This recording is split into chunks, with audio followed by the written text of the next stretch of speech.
As mentioned a moment ago, Michael made landfall in Mexico Beach, Florida. The Category 4 storm as it slammed into the state-packed winds of over 150 miles an hour. This is video of what's left of the coastal town nearly wiped off the map.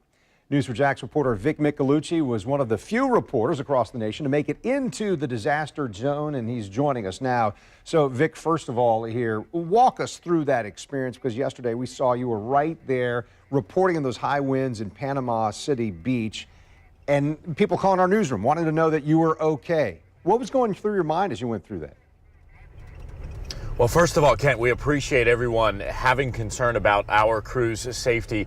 It was wild. It was unbelievable. I've been through hurricanes, specifically Hurricanes Irma, Hermine, and Matthew. We do have video. We were inside a parking garage behind a 30-story tall condo complex.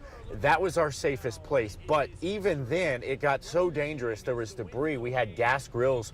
We had pieces of fences and just metal shards coming our way, so we decided to go into a stairwell. This was a stairwell that we determined the day before to be our safe place. We had a plan. We were on the 3rd floor, but there was about an hour and a half when those inner bands, the eye wall came through, where things were very intense, very frightening, and we were just sitting inside there getting rained on. I think it is amazing that we've had such little loss of life, considering the strength of the storm, considering the damage that we see now. Vic, I know you've been speaking to a lot of people out there. What have you heard from those victims of this tragedy in terms of what they do next and how they feel about what is going to be a very tough road ahead?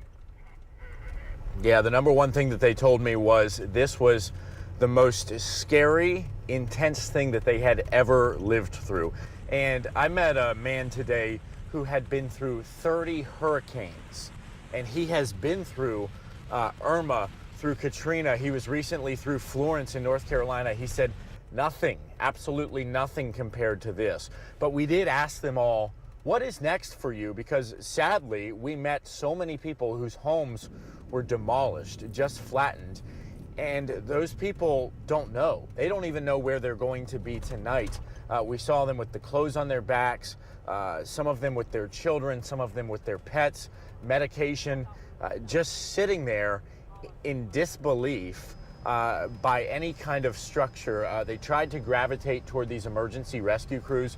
There are search and rescue crews from all over the southeast here, and they tried to be near them for their own safety, but no one seemed to know where they were going, what was next, and how they're going to rebuild their lives, because not only did they lose their homes, they lost all their belongings, and they lost their vehicles. So final thing, and just be brief on this, Vic.